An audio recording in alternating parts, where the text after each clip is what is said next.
महोदय, मी आज या सभागृहासमोर सन 2026-27 या वर्षाचा अर्थसंकल्प सादर करण्याकरता उभा आहे। हा अर्थसंकल्प केवळ आगामी वर्षाचा जमा खर्च नसून तो विकसित महाराष्ट्र 2047 कडे जाणाऱ्या आपल्या प्रवासाचा एक महत्त्वाचा टप्पा आहे। आपल्या सर्वांचे आराध्य दैवत युगपुरुष छत्रपती शिवाजी महाराज, धर्मवीर स्वराज्य रक्षक छत्रपती संभाजी महाराज, स्वराज्य जननी जिजाऊ माँसाहेब, छत्रपती राजश्री शाहू महाराज, महामानव डॉक्टर बाबासाहेब आंबेडकर, राजमाता पुण्यश्लोक अहिल्यादेवी होळकर, क्रांतिज्योती सावित्रीबाई फुले, साहित्यरत्न लोकशाहीर अण्णाभाऊ साठे या सर्व महामानवांना मी अभिवादन करतो। आधुनिक भारतातील सामाजिक क्रांतीचे अग्रदूत, थोर समाज सुधारक व मानवी मूल्यांचे पुरस्कर्ते महात्मा ज्योतिराव फुले यांच्या जन्माला 11 एप्रिल 2027 रोजी 200 वर्ष पूर्ण होत आहेत। त्या निमित्ताने सन 2026-27 या वर्षात महात्मा फुले यांच्या कार्याचा गौरव करण्यासाठी एक समिती स्थापन करून विविध सामाजिक उपक्रम राबविण्यात येतील व त्या साध्य करून देण्यात येईल। संत गाडगेबाबा यांचे हे 150वे जयंती वर्ष आहे।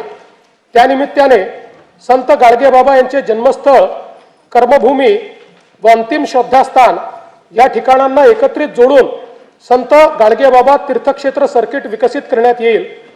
ग्रामीण भागाच्या सर्वसमावेशक विकासासाठी प्रमुख राज्यस्तरीय अभियाने एकत्रित करून संत गाडगेबाबा ग्राम समृद्धी अभियान राबविण्यात येईल। तसेच संत गाडगेबाबा उन्नत ग्राम योजनेअंतर्गत 75 गावांमध्ये कृत्रिम बुद्धिमत्तेच्या सहाय्याने नागरिकांचे जीवनमान उंचवण्यासाठी पथदर्शी प्रकल्प राबविण्यात येईल। भारतरत्न डॉक्टर बाबासाहेब आंबेडकर यांच्या महाड, जिल्हा रायगड येथील चौदार तळे सत्याग्रहाच्या शताब्दी वर्षानिमित्त तेथील पायाभूत सोयी सुविधांकरता विकास आराखडा तयार करण्यात येईल। महात्मा फुले, संत गाडगेबाबा व डॉक्टर बाबासाहेब आंबेडकर या महामानवांच्या स्मृतीचे हे विशेष वर्ष लक्षात घेता सन 2026-27 हे वर्ष सामाजिक समता व समरसता वर्ष म्हणून साजरे करण्यात येईल। त्यांच्या कार्याचा गौरव करून विविध सामाजिक उपक्रम राबविण्यासाठी आवश्यक निधी उपलब्ध करून देण्यात येईल। हिंदुहृदय सम्राट बाळासाहेब ठाकरे यांच्या जन्मशताब्दी वर्षपूर्ती निमित्त मी त्यांना अभिवादन करतो। त्यांच्या दादर मुंबई येथील राष्ट्रीय स्मारकाचे पहिल्या टप्प्याचे काम पूर्ण झाले असून दुसऱ्या टप्प्याचे काम जून 2026 पर्यंत पूर्ण करण्याचे नियोजन आहे। तसेच त्यांच्या स्मृतीप्रित्यर्थ काही योजना देखील राज्य सरकार सुरू करणार आहे। त्याच्या सविस्तर माहिती पुढे सांगण्यात येईल। कालच जगद्गुरू संत तुकाराम महाराज बीज सोहळा संपन्न झाला। संत तुकाराम महाराजांना वंदन करून देहू येथील राष्ट्रसंत जगद्गुरू संत तुकाराम महाराजांच्या जन्मस्थानाच्या जतन व संवर्धनासाठी विकास आराखडा हाती घेण्याची मी घोषणा करतो।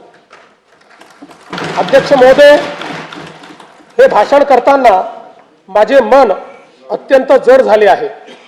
सर्वाधिक वेळा उपमुख्यमंत्री पद आणि दीर्घकाळ वित्त विभागाची धुरा सांभाळलेले राज्याचे लाडके नेते माननीय अजितदादा पवार आज आपल्यात नाहीत। त्यांच्या जाण्याने राज्याच्या सार्वजनिक जीवनात कधीही भरून न निघणारी मोठी पोकळी निर्माण झाली आहे। त्यांनी एकूण 11 वेळा राज्याचा अर्थसंकल्प मांडला। अजितदादा व अर्थसंकल्प हे नाते दृढ झाले होते। महाराष्ट्राची वित्तीय स्थिती कठीण काळातही स्थिर राहिली। काम करणारा माणूस ही त्यांची ओळख आणि त्यांनी दिलेली विकासाची दिशा आजही आपल्याला प्रेरणा देत आहे। त्यांना श्रद्धांजली म्हणून सर्व मान्यवरांशी चर्चा करून त्यांच्या व्यक्तिमत्वाला साजेसे भव्य स्मारक उभारण्यात येईल।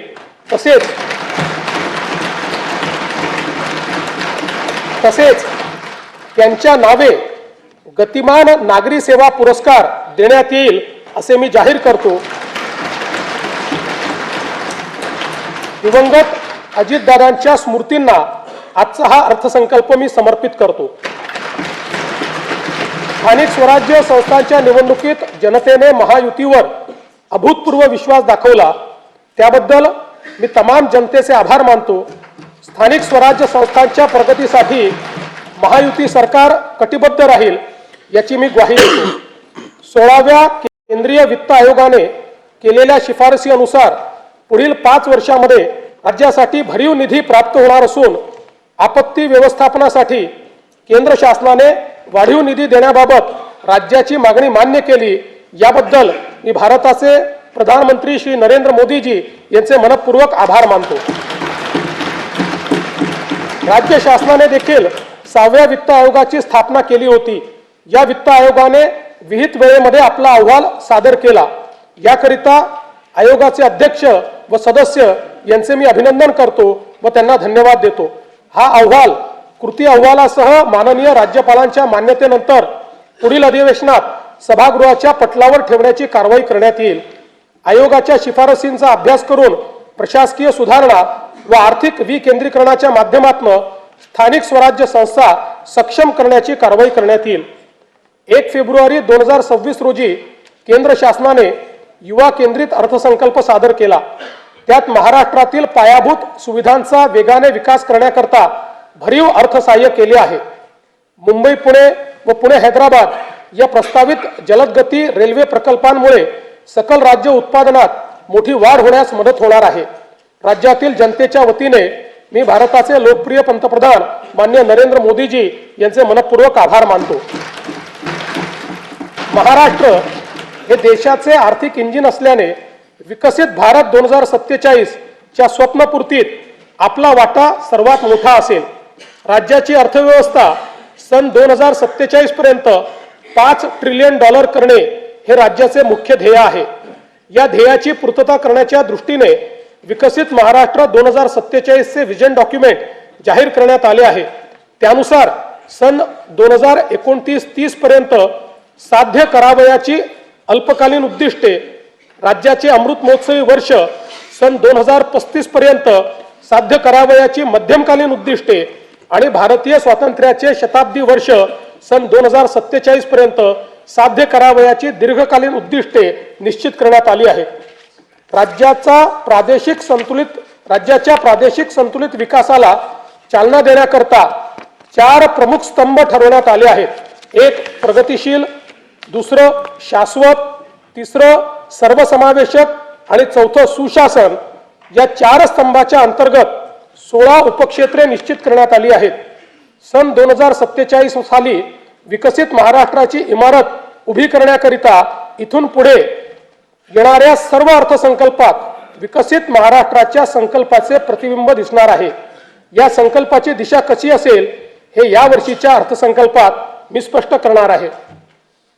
जब इरादा बना लिया है ऊंची उड़ान का, भास्कर राव, जब इरादा बना लिया है ऊंची उड़ान का, फिर देखना फिजूल है कद आसमान का।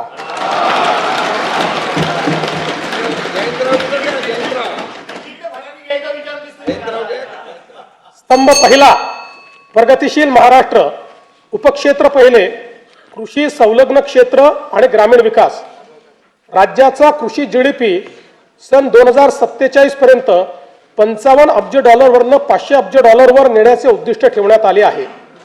राज्याचा पोशिंदा बळीराजाला केंद्रस्थानी ठेवून शेतीमालाला जागतिक बाजारपेठ उपलब्ध होण्याकरता 10 ते 15 पिकांसाठी एकात्मिक मूल्य साखळी तयार करण्यात येईल।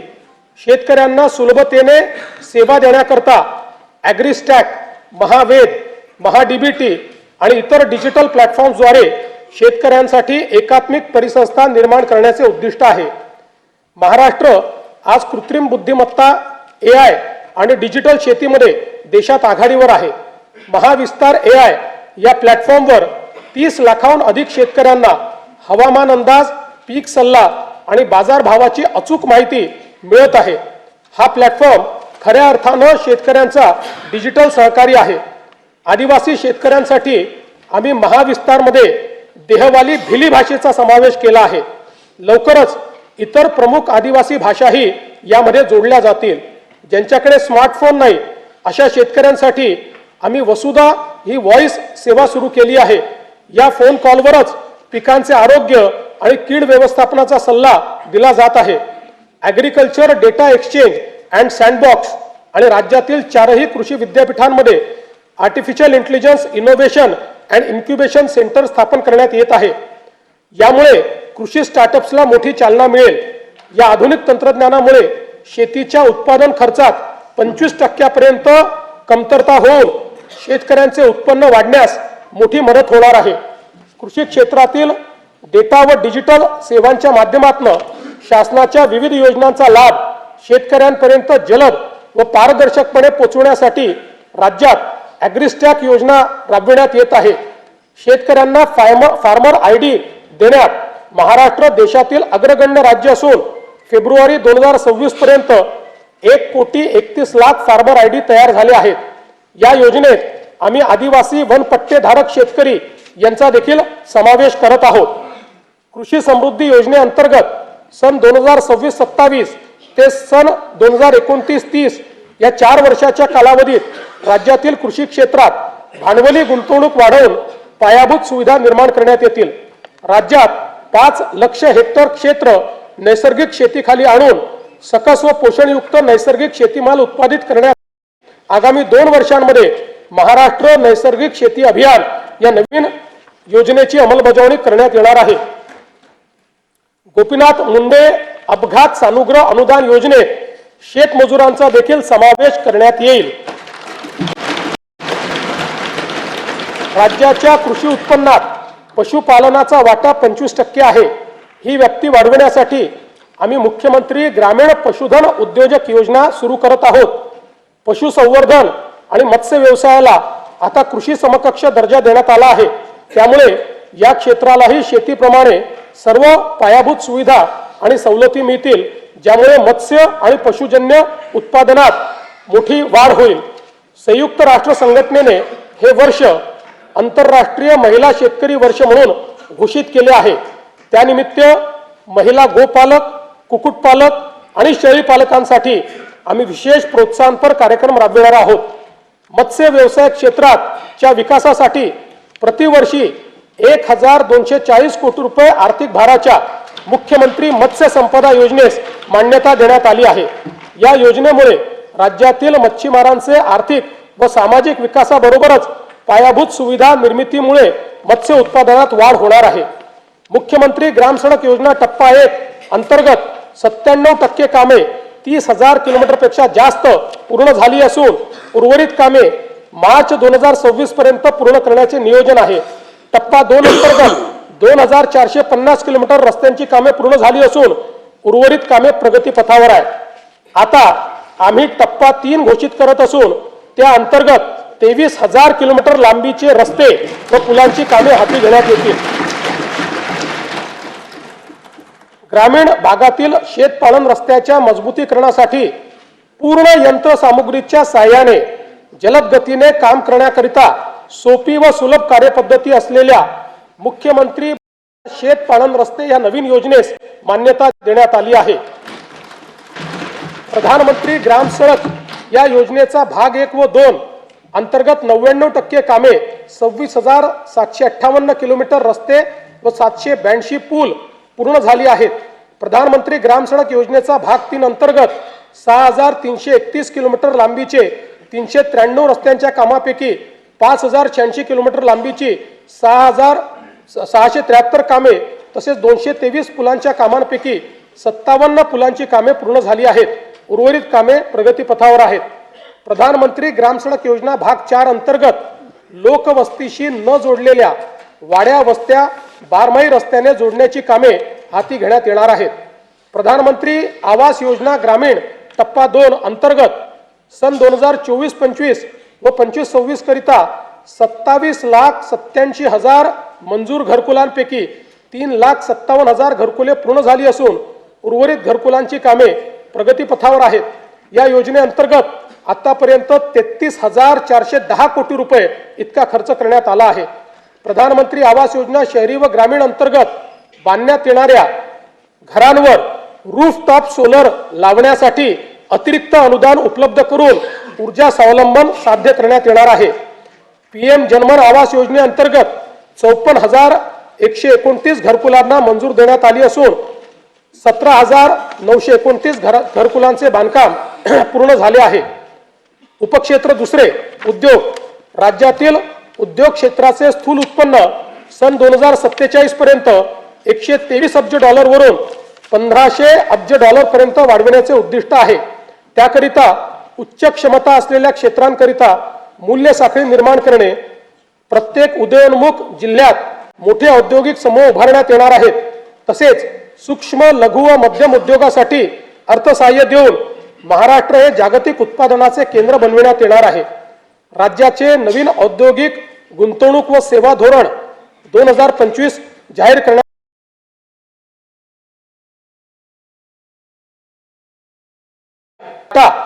30% नेण्याचे आमचे ध्येय आहे। यासाठी इन्व्हेस्ट महाराष्ट्र हा एकसंघ डिजिटल प्लॅटफॉर्म विकसित केला जात आहे। थेट परकीय गुंतवणुकीत महाराष्ट्र देशात अव्वल आहे। राज्यात प्रत्येक जिल्ह्यात सूक्ष्म लघु व मध्यम उद्योग केंद्रे स्थापन केली जातील। या धोरणातून सुमारे 50 लाख प्रत्यक्ष रोजगार निर्माण होईल। याकरिता सूक्ष्म व लघु उद्योगासाठी आयुक्तालय व सेवा क्षेत्रासाठी आयुक्तालय स्थापन करण्याची मी घोषणा करीत आहे। केंद्र शासनाकडून नवी दिल्ली येथे आयोजित राष्ट्रीय एक जिल्हा एक उत्पादन पुरस्कार 2025 सोहळ्यामध्ये महाराष्ट्र राज्याला सुवर्ण राज्यातील रत्नागिरी, नागपूर, अमरावती, अकोला व नाशिक या जिल्ह्यांना राष्ट्रीय पुरस्कार प्राप्त झाले आहेत। नीती आयोगाकडून जाहीर करण्यात आलेला निर्यात सिद्धता निर्देशांक 2024 यामध्ये महाराष्ट्र राज्याला प्रथम स्थान प्राप्त झाले आहे। महाराष्ट्र बांबू उद्योग धोरण 2025 जाहीर करण्यात आले आहे। या अंतर्गत 50,000 कोटी रकमेची गुंतवणूक आकर्षित करण्यात येणार असून 5 लाख प्रत्यक्ष आणि अप्रत्यक्ष रोजगार निर्माण करण्याचे उद्दिष्ट आहे। एशियाई विकास बँक अर्थसहाय्यित सुमारे 4,000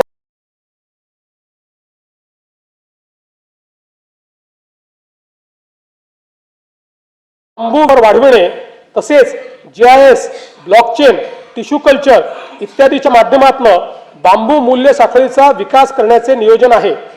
स्टील हब म्हणून उदयास येत असलेल्या गडचिरोली जिल्ह्यात लोह खनिजावर आधारित विशाल व अतिविशाल स्टील उद्योगांच्या माध्यमातून सुमारे 2,62,000 कोटी रुपये गुंतवणूक व 70,000 पेक्षा जास्त रोजगार निर्मिती अपेक्षित आहे। गडचिरोली जिल्ह्यातील खनिज संपत्तीची वाहतूक सुरळीत होण्याकरता आणि जिल्ह्याच्या विकासाला गती देण्याच्या दृष्टीने रस्ते विकास कार्यक्रम हाती घेण्यात आला आहे। तसेच जिल्ह्यातील जैवविविधता संवर्धनासाठी विशेष मोहीम हाती घेण्यात आली असून 5 कोटी वृक्ष लागवड करण्यात येते आहे। राज्यातील नवीन महाराष्ट्र रत्ने व आभूषणे धोरण 2025 जाहीर करण्यात आले आहे।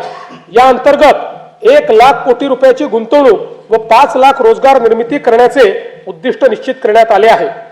उपक्षेत्र तिसरे सेवा क्षेत्र, राज्यात सेवा क्षेत्राचे स्थूल उत्पन्न सन 2047 पर्यंत 312 अब्ज डॉलरवरून 3,000 अब्ज डॉलर पर्यंत नेण्याचे महत्वाकांक्षी उद्दिष्ट ठेवण्यात आले आहे। मुंबई आणि पुण्याला 50 अब्ज डॉलरचे मीडिया टेक आणि AVGC केंद्र बनवणे, 30 लाखाहून अधिक रोजगार निर्मिती करण्यासाठी जागतिक क्षमता केंद्र स्थापन करणे तसेच नव उपक्रम शहरांची उभारणी करण्याचे उद्दिष्ट ठेवण्यात आले आहे। महाराष्ट्र राज्याला ॲनिमेशन, गेमिंग आणि व्हिज्युअल इफेक्ट्स AVGC क्षेत्रात जगात अव्वल बनवण्यासाठी AVGC XR धोरण 2025 जाहीर केले आहे। याद्वारे राज्यात 295 पेक्षा जास्त स्टुडिओ, विशेष पार्क्स आणि स्टार्टअप्सला प्रोत्साहन दिले जाईल। मागील वर्षी केंद्र व राज्य शासन यांच्या संयुक्त विद्यमाने मुंबईत जागतिक दृकश्राव्य मनोरंजन परिषद वेव्स यशस्वीपणे संपन्न झाली। या क्षेत्रातील उच्च दर्जाच्या शिक्षणासाठी मुंबईमध्ये केंद्र सरकारच्या मदतीने Indian institute of creative technology सुरू करण्यात आली आहे।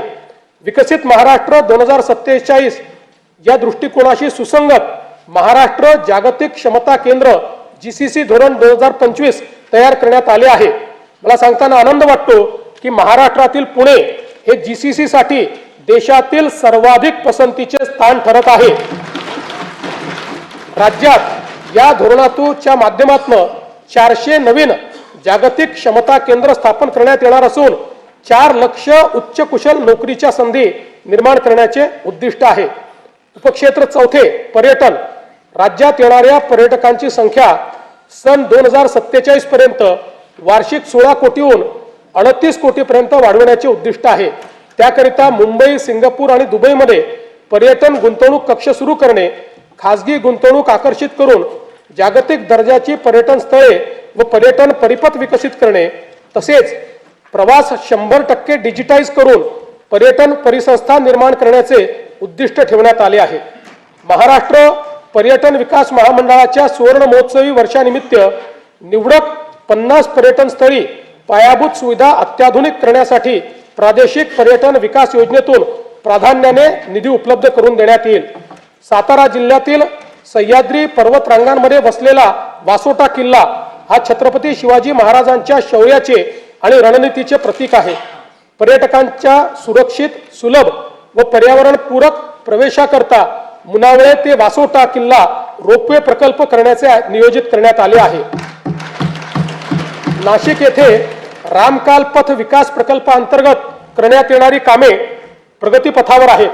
राज्यातली तिसरी चित्रनगरी नवरगाव तालुका रामटेक जिल्हा नागपूर येथे विकसित करण्यात येणार आहे।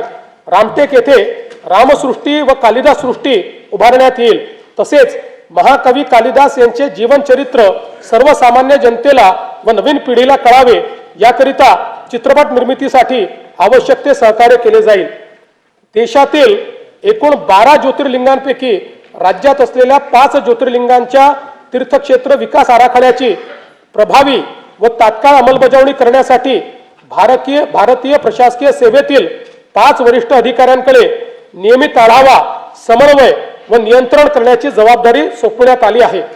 पंढरपूर मंदिर विकास आराखड्याच्या पहिल्या टप्प्यातील कामे पूर्णत्वाच्या मार्गावर असून पुढील विकास कामांचे नियोजन प्रगतीत आहे। महानुभाव पंथीयांच्या विविध धार्मिक स्थळांच्या ठिकाणी पायाभूत सुविधांचा विकास करण्याची कामे प्रगतीपथावर असून त्याकरिता आवश्यक निधी उपलब्ध करण्यात येईल। स्तंभ दुसरा, शाश्वत उपक्षेत्र पहिले, शाश्वत शहरी विकास 2047 पर्यंत राज्याची नागरी लोकसंख्या 70% होणार असून स्थूल राज्य उत्पन्नात या घटकाचे 75 ते 80% योगदान असणार आहे। राज्यात शाश्वत शहरी विकास करण्याकरता 10 पेक्षा जास्त सक्षम प्रादेशिक विकास प्राधिकरणे स्थापन करणे, 50 पेक्षा अधिक सुनियोजित बहुउपयोगी शहरी समूह विकसित करणे, वाहतूक केंद्रित विकास तसेच शहरी स्थानिक स्वराज्य संस्थांच्या सेवा 100% डिजिटाइज करण्याचे नियोजन आहे। मुंबई महानगर प्रदेशाची अर्थव्यवस्था 2030 पर्यंत 140 अब्ज डॉलरवरून 300 अब्ज डॉलर पर्यंत नेण्याचे उद्दिष्ट ठेवण्यात आले आहे। वडाळा येथे जागतिक दर्जाचे स्टार्टअप आणि इनोव्हेशन हब स्थापन करण्यासाठी 130 एकर जमीन वाटप करण्यात आली आहे। मुंबई अहमदाबाद बुलेट ट्रेन मार्गातील ठाणे ते तलासरी मधील 3 स्थानकाचे काम 2027 अखेर पूर्ण होणार आहे। बुलेट ट्रेन प्रकल्पाद्वारे निर्माण होणाऱ्या आर्थिक मूल्याचा फायदा घेण्यासाठी विरार, बोईसर आणि ठाणे बुलेट ट्रेन स्थानकाभोवतीच्या क्षेत्राच्या विकासाकरता बृहद आराखडा तयार करण्यात येईल। अटल बिहारी वाजपेयी शिवडी नावासेवा अटल सेतू परिसरात तिसरी मुंबई 3.0 विकसित करण्यात येईल। या अंतर्गत कर्नाळा साई चिरनेर, रायगड पेण आणि नवी मुंबई आंतरराष्ट्रीय विमानतळ अधिसूचित क्षेत्र ही ग्रीनफील्ड विकास केंद्रे म्हणून विकसित करण्याचे नियोजन आहे। वाढवण जिल्हा पालघर जवळ चौथी मुंबई विकसित करण्याचे नियोजित असून त्या अंतर्गत लॉजिस्टिक्स आणि वेअर हाऊसिंगसाठी विकास केंद्रे निर्माण करण्यात येतील। झोपडपट्टी पुनर्वसन प्राधिकरणामार्फत मुंबई महानगर प्रदेशातील 20 लाख झोपडपट्टी धारकांच्या घरांच्या पुनर्विकासासाठी तसेच भाडे तत्वावरील घरांसह 10 लाख परवडणारी घरे विकसित करण्यासाठी बृहद आराखडा तयार करण्यात येत आहे। मुंबई महानगर प्रदेशात नवीन बेकायदेशीर बांधकामे होणार नाहीत याची खात्री करण्यासाठी GIS आधारित मॅपिंगचा वापर करून नो न्यू स्लम फ्रेमवर्क विकसित करण्यात येणार आहे। सदर फ्रेमवर्क पुढे इतर शहरात देखील लागू करण्यात येईल। केंद्र शासनाकडून नीती आयोगामार्फत देशभरातील निवडक क्षेत्रांचा आर्थिक वाढीचा रोडमॅप तयार करण्यात येत आहे। मुंबई महानगराच्या धर्तीवर पुणे, नाशिक, नागपूर व छत्रपती संभाजीनगर ग्रोथ हब प्रकल्पाचा विकास आराखडा तयार करण्यात येणार आहे। नागपूर शहराच्या आर्थिक वाढीला चालना देण्यासाठी नवीन नागपूर म्हणून व्यापार व वित्तीय केंद्र विकसित करण्यात येणार आहे। नागपूर शहराच्या विकास व विस्ताराला चालना देण्यासाठी नागपूर रिंग रोडला देखील मान्यता देण्यात आली आहे।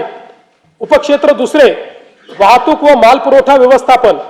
राज्यात सन 2047 पर्यंत प्रवासी व माल वाहतुकीकरता सलग संपर्क जाळे निर्माण करण्यासाठी 1200 किलोमीटर लांबीचे मेट्रो मार्ग तसेच 6000 किलोमीटर पेक्षा जास्त द्रुतगती मार्ग विकसित करण्याचे नियोजन आहे। मुंबई, पुणे व नागपूर शहरामध्ये एकूण 490 किलोमीटर लांबीच्या मेट्रो मार्गिका उभारण्याचे काम हाती घेण्यात आले असून त्यापैकी 173 किलोमीटर लांबीच्या मार्गिका वाहतुकीसाठी खुल्या करण्यात आल्या आहेत। तसेच आगामी वर्षात 50 किलोमीटर लांबीच्या मार्गिका वाहतुकीसाठी खुल्या करण्याचे नियोजन आहे। सन 2029 पर्यंत आणखी 165 किलोमीटर लांबीच्या मेट्रो मार्गिका या सुरू करण्यात येणार आहेत। वडाळा ते gateway of India Mumbai metro मार्गिका 11 हा 23,487 कोटी रुपये किमतीचा पूर्णतः भूमिगत प्रकल्प हाती घेण्यात आला आहे। या प्रकल्पाचा विस्तार धारावी पुनर्वसन प्रकल्पातून पुढे वांद्रे उपनगरीय स्थानक व वांद्रे टर्मिनस पर्यंत करण्याचे नियोजन आहे। मुंबई विमानतळ आणि नवी मुंबई विमानतळ यांना जोडणारा मुंबई मेट्रो मार्ग 8 हा 22,862 कोटी रुपये किमतीचा प्रकल्प हाती घेण्यात येणार आहे। तळोजा ते खांदेश्वर नवी मुंबई मेट्रो मार्ग 2 या 5,575 कोटी रुपये किमतीच्या प्रकल्पामुळे नवी मुंबई विमानतळापर्यंत वाहतूक व्यवस्थेत लक्षणीय सुधारणा होईल। रस्त्यावरील वाहतूक कोंडी दूर करण्यासाठी मुंबई आणि पुणे शहरात भुयारी मार्गांचे जाळे उभारण्याचा शासनाचा मानस आहे।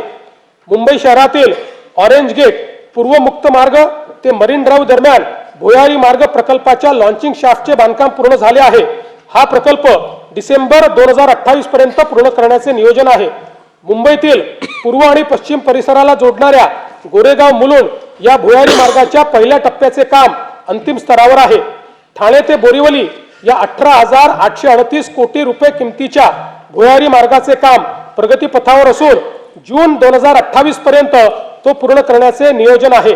खारघर ते तुर्भे या सुमारे 6 किलोमीटर लांबीच्या 2,100 कोटी रुपये किमतीच्या भुयारी मार्गाचे काम सप्टेंबर 2028 पर्यंत पूर्ण करण्याचे नियोजन आहे। एकात्मिक भुयारी मार्ग रस्ता प्रकल्प अंतर्गत वांद्रे वरळी सागरी सेतू ते बुलेट ट्रेन स्थानक, वांद्रे कुर्ला संकुल ते छत्रपती शिवाजी महाराज आंतरराष्ट्रीय विमानतळ जोडण्यात येणार आहे।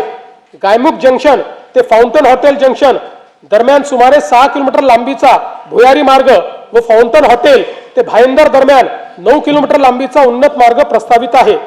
पूर्वेकडील अटल सेतू ते पश्चिमेकडील सागरी किनारा मार्ग आणि वांद्रे वरळी सागरी सेतू यांच्या दरम्यान सिग्नल विरहित वाहतुकीकरता शिवडी वरळी या उन्नत मार्गाचे काम प्रगतीपथावर असून सप्टेंबर 2026 पर्यंत हे काम पूर्ण करण्याचे नियोजन आहे। ऐरोली ते कटई नाका या उन्नत मार्गाचे भाग 3 चे काम हाती घेण्यात येत आहे। ठाणे ते नवी मुंबई आंतरराष्ट्रीय विमानतळ असा उन्नत मार्ग बांधण्याच्या प्रकल्पाला मान्यता देण्यात आली आहे।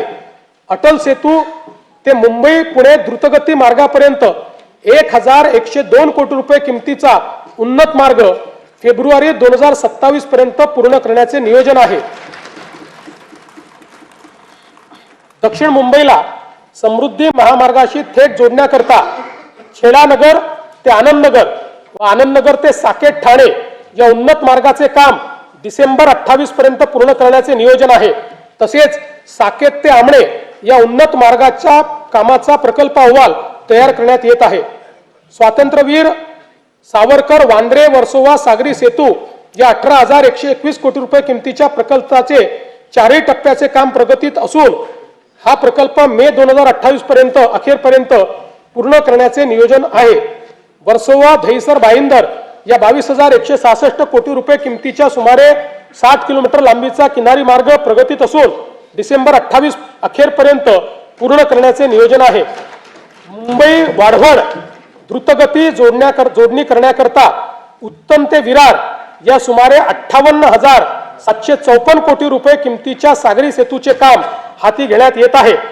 बाळकुम ते गायमुख या ठाणे किनारी रस्ता प्रकल्पाचे काम प्रगतीपथावर असून प्रकल्प डिसेंबर 2028 पर्यंत पूर्ण करण्याचे नियोजन आहे।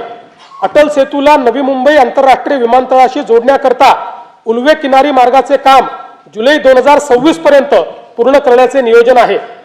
पनवेल ते कर्जत या 2,782 कोटी रुपये किमतीच्या प्रकल्पाचे काम अंतिम टप्प्यात असून तो लवकरच वाहतुकीसाठी खुला करण्याचे नियोजन आहे। मुंबई नागरी परिवहन प्रकल्प 3B या 14,907 कोटी रुपये किमतीच्या कामास मान्यता देण्यात आली असून त्यात राज्य शासनाचा 50% आर्थिक सहभाग आहे। या प्रकल्पाअंतर्गत बदलापूर कर्जत, आसनगाव ते कसारा, पनवेल ते वसई या दरम्यान सुमारे 69 किलोमीटर लांबीचे नवीन उपनगरीय रेल्वे कॉरिडॉर प्रस्तावित आहेत। पुणे लोणावळा तिसऱ्या व चौथ्या रेल्वे मार्गिकेच्या 5,100 कोटी रुपये किमतीच्या प्रकल्पास मान्यता देण्यात आली आहे। या प्रकल्पाचा पिंपरी चिंचवड, आकुर्डी आणि तळेगाव या औद्योगिक पट्ट्यांना थेट लाभ होईल। पुणे महानगर मेट्रो रेल्वे प्रकल्प टप्पा 2 मधील खडकवासला स्वारगेट, हडपसर खराडी मेट्रो मार्गिकेच्या उपमार्गिका हडपसर ते लोणी काळभोर आणि हडपसर बस डेपो ते सासवड रोड या प्रकल्पास मान्यता देण्यात आली आहे। पुण्यातील रामवाडी ते वाघोली दरम्यान 11 किलोमीटर लांबीच्या मेट्रो प्रकल्पास देखील मान्यता देण्यात आली आहे। येरवडा ते कात्रज आणि हिंजवडी ते सिंहगड रोड या 54 किलोमीटर दुहेरी भुयारी मार्गाचा व्यवहार्यता अहवाल तयार करण्यात येत आहे। राज्यातील विविध रेल्वे प्रकल्पांसाठी 50% राज्य हिश्श्यासाठी आवश्यक निधी उपलब्ध करून देण्यात आला आहे। महाराष्ट्र अमृतकाल रस्ते विकास योजना 2025 ते 47 अंतर्गत राज्यातील रस्त्यांचा टप्प्याटप्प्याने विकास केला जाईल।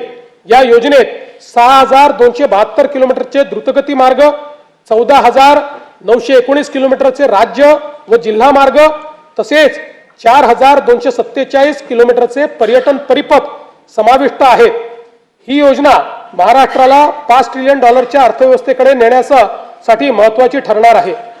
पवनार जिल्हा वर्धा ते पत्रादेवी जिल्हा सिंधुदुर्ग या शक्तीपीठ महामार्गाच्या कोल्हापूर व सिंधुदुर्ग जिल्ह्यातील सुधारित संरेखनास मान्यता देण्यात आली असून भूसंपादनाची कारवाई अंतिम टप्प्यात आहे। कल्याण जिल्हा ठाणे ते लातूर पर्यंत ग्रीनफील्ड द्रुतगती महामार्ग उभारण्याचे प्रस्तावित असून त्याच्या संरेखनाची कारवाई सुरू आहे। राज्यातील 1,000 पेक्षा अधिक लोकसंख्या असलेल्या गावांना कॉन्क्रीट रस्त्याने जोडण्यात येईल असे मी घोषित करत आहे। त्यासाठी एशियाई विकास बँकेच्या सहाय्याने 4,500 कोटी रुपये किमतीचा कार्यक्रम राबविण्यात येणार आहे।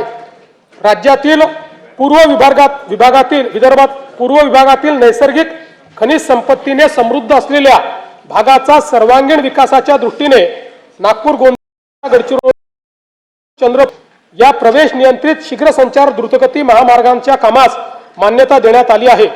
वाढवण बंदराला देखील समृद्धी महामार्गाने जोडण्याकरता तवा ते भरवीर माल वाहतूक कॉरिडॉरच्या कामास मान्यता देण्यात आली आहे। पुणे ते शिरूर हे 53,514 कोटी रुपये किमतीचे उन्नत मार्गाचे काम मंजूर करण्यात आले आहे।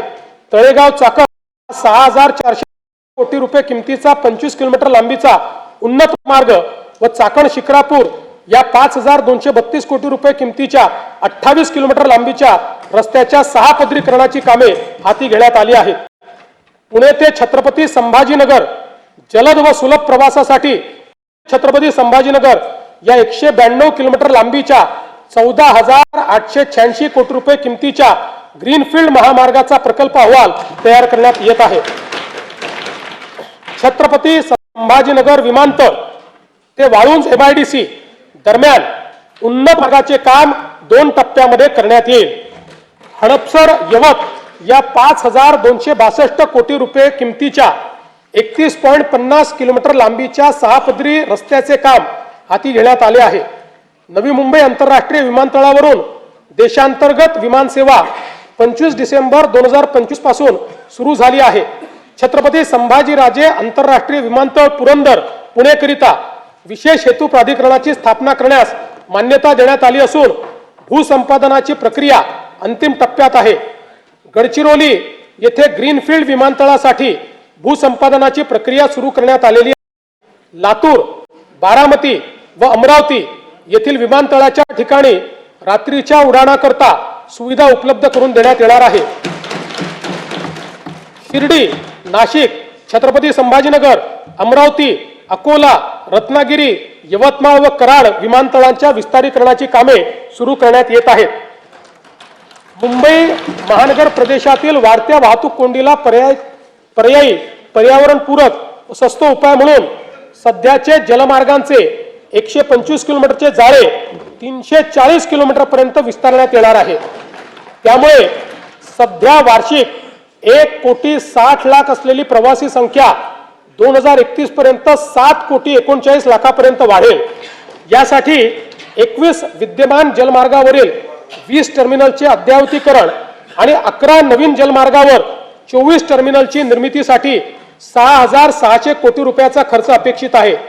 मुंबईमधील रेडिओ क्लब येथील नवीन जेटी प्रकल्प डिसेंबर 2027 पर्यंत पूर्ण करण्याचे नियोजन आहे। देशातील सर्वात मोठे बंदर म्हणून उदयास येत असलेल्या पालघर जिल्ह्यातील वाढवण बंदर प्रकल्पाकरिता राज्य हिस्सा म्हणून आवश्यक निधी टप्प्याटप्प्याने उपलब्ध करून देण्यात येणार आहे। मच्छीमारांच्या अडचणी व गरजा लक्षात घेता पालघर जिल्ह्यातील सातपाटी येथे आधुनिक मत्स्य बंदर विकसित करण्याचा प्रकल्प हाती घेण्यात आला आहे। या प्रकल्पामुळे बोटींसाठी सुरक्षित थांबा, वादळी वाऱ्यापासून संरक्षण आणि आधुनिक सोयी सुविधा उपलब्ध होणार असून त्याद्वारे मत्स्य उत्पादनात भरीव वाढ होणार आहे। वाढवण बंदर प्रकल्पातून 12 लाखाहून अधिक थेट रोजगार निर्मिती होणार आहे। वाढवणच्या आसपासच्या सुमारे 44 गावांमधील स्थानिक तरुणांना रोजगार देण्यासाठी वाढवण बंदर कौशल्य विकास कार्यक्रम राबविण्यात येत आहे। राज्य शासनाने महाराष्ट्र राज्य जहाज बांधणी, जहाज दुरुस्ती व जहाज पुनर्वापर धोरण 2025 जाहीर केले आहे। या धोरणाअंतर्गत मरीन शिपयार्ड क्लस्टर विकसित करण्यात येणार असून ग्रीनफील्ड जहाज बांधणी क्लस्टर प्रकल्पासाठी आवश्यक तरतूद करण्यात येणार आहे। उपक्षेत्र तिसरे, ऊर्जा आणि शाश्वतता, सन 2047 पर्यंत 75% स्वच्छ ऊर्जा मिळवण्याचे राज्याचे उद्दिष्ट आहे। यासाठी राज्यात सौर, पवन आणि हरित हायड्रोजन प्रकल्पांना चालना दिली जात आहे। मुख्यमंत्री बळीराजा मोफत वीज योजनेअंतर्गत 7.5 हॉर्स पॉवर पर्यंतच्या कृषी ग्राहकांना वीज बिलामध्ये 100% सवलतीच्या अनुषंगाने योजनेच्या अंमलबजावणीपासून तर फेब्रुवारी 2026 पर्यंत 32,756 कोटी रुपये वितरित केले आहेत आणि सन 2026-27 मध्येही ही योजना सुरूच राहणार आहे आणि त्याकरता 20,000 कोटी रुपये एवढा निधी आरक्षित करण्यात आलेला आहे। मुख्यमंत्री सौर कृषी वाहिनी 2.0 अंतर्गत एकूण 16,000 मेगावॅट सौर ऊर्जा क्षमता स्थापित करण्याचे उद्दिष्ट ठरविण्यात आले आहे। त्यामुळे राज्यातील 100% कृषी पंप ग्राहकांना दिवसा वीज पुरवठा करण्याचा उद्देश साध्य होणार आहे। या योजनेअंतर्गत आतापर्यंत 3,449 मेगावॅट क्षमता कार्यान्वित झाली असून डिसेंबर 26 पर्यंत सुमारे 10,000 मेगावॅट अतिरिक्त क्षमता ही निर्माण होणार आहे। प्रधानमंत्री कुसुम घटक ब योजनेअंतर्गत मागेल त्याला सौर कृषी पंप योजनेअंतर्गत एकूण 6,63,324 सौर कृषी पंप स्थापित करण्यात आले आहेत। कुसुम ब योजनेच्या अंमलबजावणीमध्ये महाराष्ट्र राज्य हे देशात प्रथम क्रमांकावर आहे। मला सांगण्यास आनंद वाटतो की मागेल त्याला सौर कृषी पंप योजनेअंतर्गत डिसेंबर 2025 या एकाच महिन्यात 45,911 इतके सौर कृषी पंप बसवून महाराष्ट्र राज्याची Guinness book of world record मध्ये नोंद झाली आहे। प्रधानमंत्री सूर्यघर मोफत वीज योजनेची अंमलबजावणी देशात राज्य दुसऱ्या क्रमांकावर आहे। आतापर्यंत 4,57,000 घरगुती ग्राहकांनी 1,735 मेगावॅट पेक्षा जास्त क्षमतेचे रूफटॉप सोलर स्थापित केले आहेत। या ग्राहकांना 3200 कोटी रुपये सबसिडीचा लाभ देण्यात आलेला आहे। 0 ते 100 युनिट वीज वापरणाऱ्या ग्राहकांसाठी स्वयंपूर्ण महाराष्ट्र आवासीय रूफटॉप सोलर योजना स्मार्ट योजना मंजूर केली आहे। या योजनेत 5 लाख लाभार्थ्यांसाठी 635 कोटी रुपयांचे अनुदान राज्य शासन देणार आहे। राज्याची पुढील 10 वर्षाची स्वच्छ व पर्यावरणपूरक ऊर्जेची गरज विचारात घेता महाराष्ट्र नवीनीकरणीय ऊर्जा आणि ऊर्जा साठवणूक धोरण 2025 ते 35 जाहीर करण्यात आले आहे। त्या अंतर्गत सन 2029 पर्यंत 50% आणि 35 पर्यंत 65% हरित ऊर्जा प्राप्त करून घेण्याचे उद्दिष्ट आहे। या धोरणामुळे राज्यात 3 लाख कोटी रुपयाची गुंतवणूक अपेक्षित असून राज्याला वस्तू व सेवा कराच्या माध्यमातून 15,600 कोटी रुपयाचे उत्पन्न मिळणार आहे। उदंचन जलविद्युत प्रकल्प विकासनाच्या धोरणाअंतर्गत आतापर्यंत एकूण 55 उदंचन प्रकल्पांसाठी सामंजस्य करार करण्यात आले असून याद्वारे 78,215 मेगावॅट वीज निर्मिती अपेक्षित आहे। या प्रकल्पातून 4,16,000 कोटीची गुंतवणूक व 1,28,000 रोजगार निर्मिती होणार आहे। सध्या परिस्थितीत 6 प्रकल्पांचे काम सुरू झाले असून त्यातून 10,300 मेगावॅट क्षमता निर्माण होणार आहे। राष्ट्रीय वन धोरण 1988 अनुसार राज्याच्या एकूण भौगोलिक क्षेत्रापैकी किमान 33% क्षेत्र वन व वृक्ष आच्छादित असणे अपेक्षित आहे। पर्यावरण संवर्धन, हवामानाच्या बदलाशी लढा आणि ग्रामीण रोजगार निर्मिती या त्रिसूत्रीवर महाराष्ट्रातील हरित क्षेत्र वाढविण्यासाठी 300 कोटी वृक्ष लागवडीची मोहीम हाती घेण्यात येईल। उपक्षेत्र 4 पाणी व्यवस्थापन सन 2047 पर्यंत पाण्याची लागणारी गरज विचारात घेऊन ग्रामीण व शहरी भागात विहित मानकानुसार पाणी उपलब्धतेची सुनिश्चिती केली जाईल। प्रत्येक नागरी व ग्रामीण स्थानिक स्वराज्य संस्थेचे जललेखा परीक्षण करून शाश्वत पाणी वापर संस्था निर्माण करण्याचे उद्दिष्ट आहे। डिजिटल, प्रमाणित आणि ऑनलाईन जलसंपत्तीची माहिती प्राप्त होण्याकरता राज्य जल माहिती केंद्र स्थापन करण्यात येणार आहे। या केंद्राची इमारत नाशिक येथे प्रस्तावित असून या केंद्रासाठी एकूण 71 कोटी 20 लक्ष रुपये इतका खर्च अपेक्षित आहे।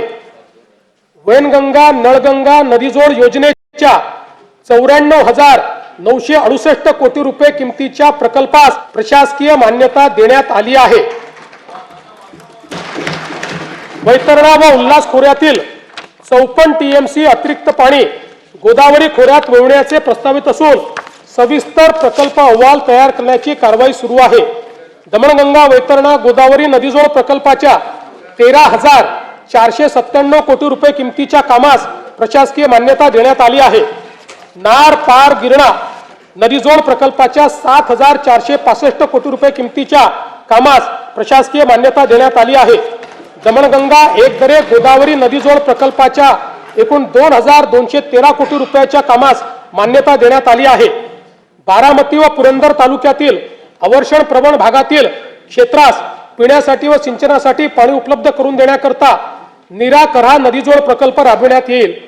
कोल्हापूर व सांगली जिल्ह्यातील पूर्व अन्य धोके निवारणासाठी जागतिक बँकेच्या सहाय्याने 2,240 कोटी रुपये किमतीचा महाराष्ट्र राज्य प्रतिसादक्षम विकास कार्यक्रम राबविण्यास मान्यता देण्यात आली आहे। या अंतर्गत कृष्णा खोऱ्यातले पुराचे पाणी भीमा खोऱ्यातील पश्चिम महाराष्ट्र व मराठवाड्यातील दुष्काळग्रस्त भागाकडे वळविण्याच्या कामाचा समावेश करण्यात आला आहे। हवामानाचा अंदाज व्यक्त करणाऱ्या अनेक संस्थांनी सन 2026 मध्ये अल निनोच्या संभाव्य प्रभावामुळे मान्सूनच्या पावसावर परिणाम होऊन दुष्काळ सदृश्य परिस्थिती निर्माण होण्याची शक्यता व्यक्त केली आहे। गंभीर आहे आपल्याकरता। या दृष्टीने पिण्याचे पाणी राखून ठेवणे तसेच जलयुक्त शिवार अभियान आणि जलसंधारण योजनाच्या माध्यमातून पाण्याचे संवर्धन व वैरण विकासाकरिता प्राधान्याने उपाययोजना करण्यात येत आहे। जागतिक बँकेच्या सहाय्याने राज्यातील शहरांमध्ये 5,860 कोटी रुपये किमतीचा महाराष्ट्र नागरी जलपुरवठा सांडपाणी व्यवस्थापन व पुनर्वापर प्रकल्प राबविण्याचे नियोजन आहे। या कार्यक्रमाअंतर्गत नागरी सांडपाण्यावर 100% प्रक्रिया करून प्रभावी पुनर्वापर करण्यात येणार आहे। स्तंभ 3 सर्वसमावेशक उपक्षेत्र पहिले सामाजिक न्याय व कल्याण विजन डॉक्युमेंट 2047 द्वारे सर्वसमावेशक विकास साधताना समाजाच्या प्रत्येक घटकाच्या उन्नतीसाठी प्रयत्न करण्यात येत आहेत। सर्व बालकांसाठी सुरक्षित आणि पोषणक्षम वातावरणाची हमी, महिला नेतृत्वाखालील उद्योजकता वाढविणे, ज्येष्ठ नागरिकांना आरोग्यदायी, सुरक्षित व सन्मानजनक जीवनाची खात्री तसेच शाश्वत व वैविध्यपूर्ण उपजीविका निर्माण करण्याचे उद्दिष्ट आहे। महत्त्वाचा विषय पाणी पिऊन घेतो। पाणी कुठे ठेवलं माझं?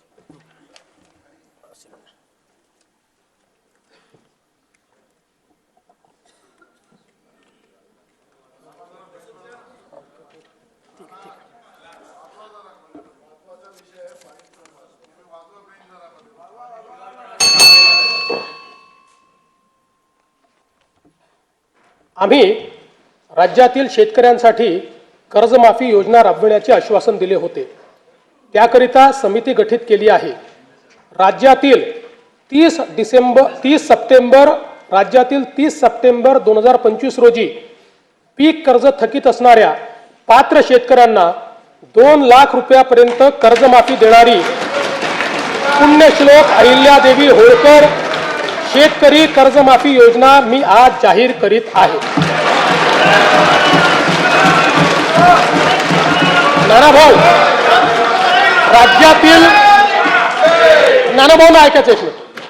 राज्यातील 30 सप्टेंबर 2025 रोजी पीक कर्ज थकीत असणाऱ्या पात्र शेतकऱ्यांना 2 लाख रुपयापर्यंत कर्जमाफी देणारी पुण्यश्लोक अहिल्यादेवी होळकर शेतकरी कर्जमाफी योजना मी आज जाहीर करत आहे। जे शेतकरी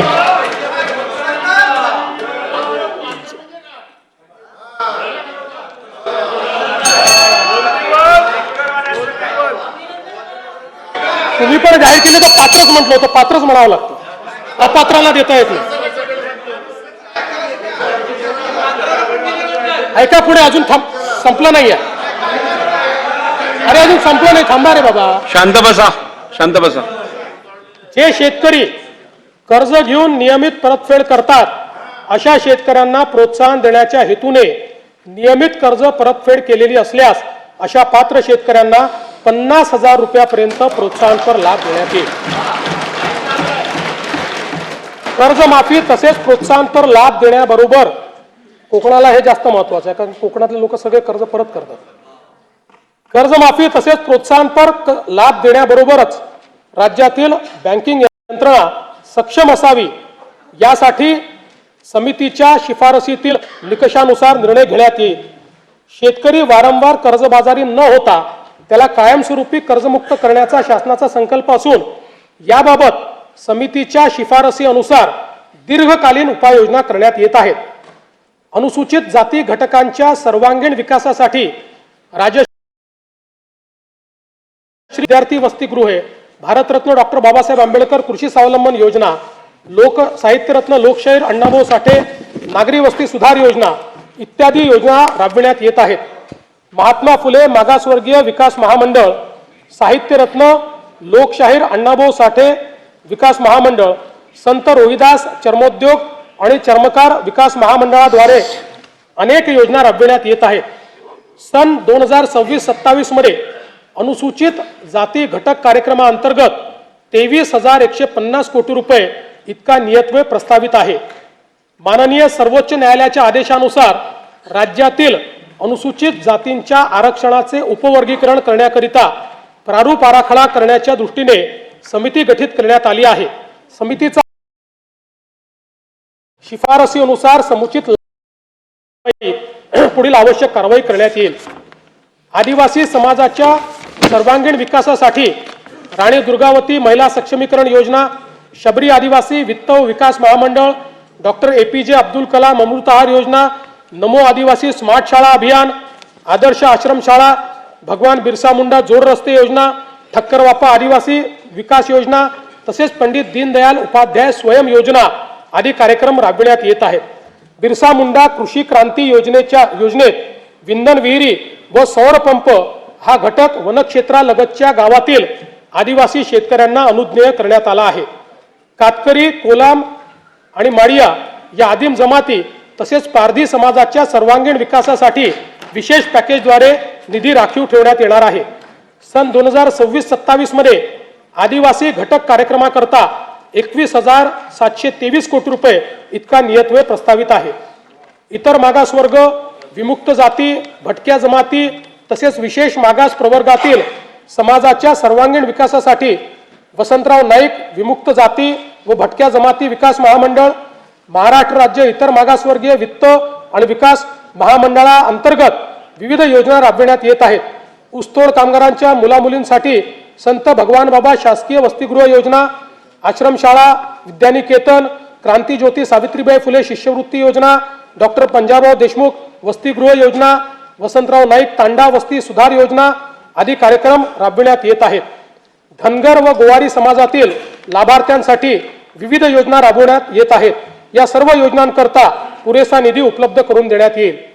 विविध समाज घटकांसाठी रोजगाराभिमुख प्रशिक्षण कार्यक्रम, विद्यार्थ्यांना अधिछात्रवृत्ती तसेच संशोधनाचे काम करण्यासाठी सारथी, बार्टी, आरटी, TRTI, महाज्योती, वनारटी, अमृत आणि मार्टी या संस्था कार्यरत आहेत.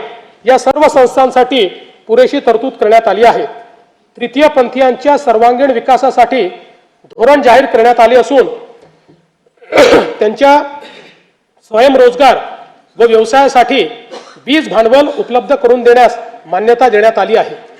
दिव्यांग व्यक्तींना गुणवत्तापूर्ण व्यावसायिक कौशल्य प्रशिक्षण देऊन रोजगारक्षम करण्याकरता व स्वावलंबन वाढवण्यासाठी 36 कौशल्य विकास व उद्योजकता विकास केंद्रे स्थापन करण्यात येणार असून तसेच दिव्यांग लाभार्थी देण्यात येणारे अर्थसहाय्य यापूर्वीच महिना 1,500 वरून 2,500 रुपयापर्यंत करण्यात आले आहे.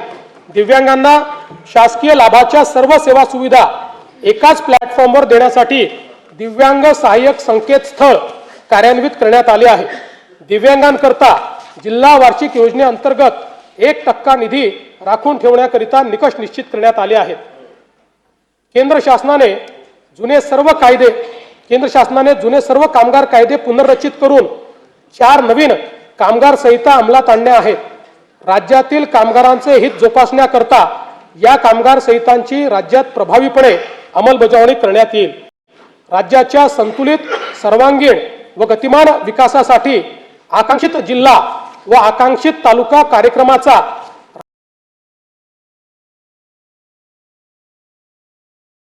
नंदुरबार, धाराशिव व वाशिम या आकांक्षित जिल्ह्यांसोबत हिंगोली, जालना, पालघर, बीड व धुळे आणि परभणी या 6 नवीन आकांक्षित जिल्ह्यांचा समावेश करण्यात येईल. या 10 जिल्ह्यातील 77 तालुके तसेच उर्वरित जिल्ह्यातील 100 आकांक्षित तालुक्यांचा गतिमान विकास करण्यात येणार आहे. सिंधुदुर्ग व रत्नागिरी या दोन जिल्ह्यांच्या सर्वांकष विकासासाठी सिंधुरत्न समृद्धी योजना सन 2024-25 पर्यंत 3 वर्षासाठी राबविण्यात आली होती. पुढील 3 वर्षाकरता सिंधुरत्न समृद्ध योजना 2.0 प्रस्तावित करण्यात येत आहे. कोकण विभागातील साखळ बांधणी व दुरुस्तीसाठी विशेष कार्यक्रम हाती घेण्यात येईल. येणाऱ्या 8 मार्च रोजीच्या जागतिक महिला दिनानिमित्त राज्यातील सर्व लाडक्या बहिणींना मी शुभेच्छा देतो. मुख्यमंत्री माझी लाडकी बहीण ही योजना अशीच सुरू राहणार आहे व या योजनेकरता आवश्यक ती भरीव तरतूद करण्यात आलेली आहे.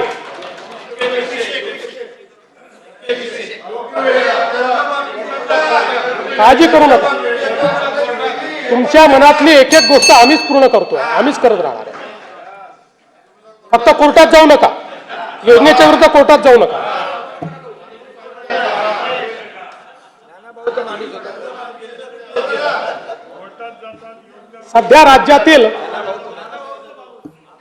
सध्या राज्यातील सर्व जिल्ह्यांमध्ये एकल महिलांचे सर्वेक्षण चालू असून ते पूर्ण झाल्यानंतर त्याचे उचित विश्लेषण करून एकल महिलांच्या कल्याणासाठी सुयोग्य धोरण आणले जाईल. महाराष्ट्र ग्रामीण जीवनोन्नती अभियानाअंतर्गत आतापर्यंत सुमारे 37 लाख लखपती दिदी झाल्या आहेत. सन 2026-27 मध्ये आणखी 25 लाख बहिणींना लखपती दिदी करण्याचे उद्दिष्ट आहे.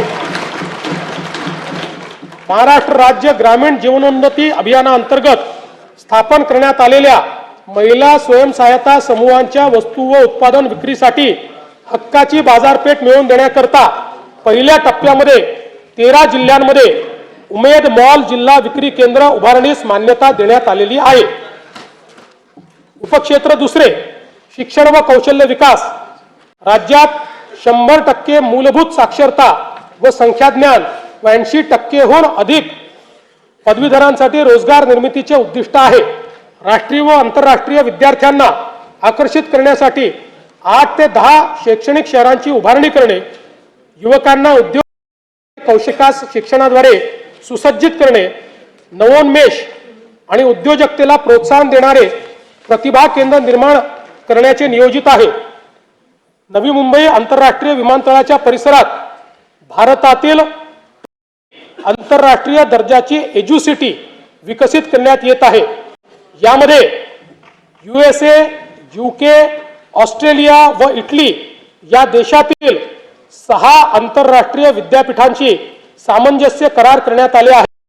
या विद्यापीठांचे अभ्यासक्रम याच वर्षी सुरू होणार असून या उपक्रमांमुळे राज्यात राष्ट्रीय व आंतरराष्ट्रीय विद्यार्थी ज्ञानार्जना करता येतील. अमरावती शहरातील शिक्षण विभागाची सर्व कार्यालये एकत्रित आणण्यासाठी डॉक्टर पंजाबराव देशमुख शैक्षणिक संकुलाची उभारणी करण्यात येईल. राज्यातील राज्यस्तरीय विज्ञान प्रदर्शनात विशेष प्रावीण्य मिळविणाऱ्या विद्यार्थ्यांचे मनोबल वाढविण्यासाठी आपण बक्षीस रकमेत मोठी वाढ केली आहे. विद्यार्थ्यांमध्ये विज्ञानाची ओढ निर्माण करण्यासाठी मुख्यमंत्री विज्ञान वारी उपक्रमाअंतर्गत विद्यार्थ्यांना आणि अमेरिकेतील नासा या जगप्रसिद्ध संस्थांना भेट देण्याची संधी उपलब्ध करून देण्यात येणार आहे.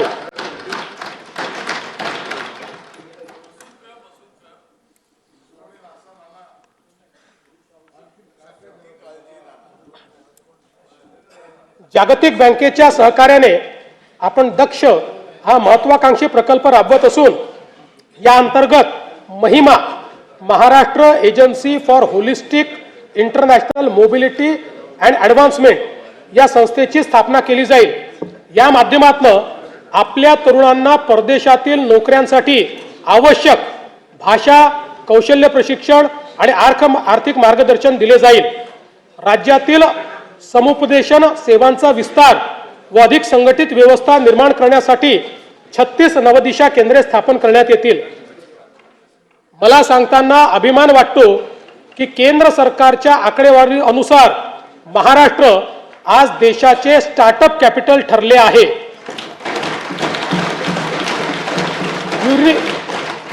युनिकॉर्न्सच्या संख्येतही आपलेच राज्य देशात प्रथम क्रमांकावर आहे.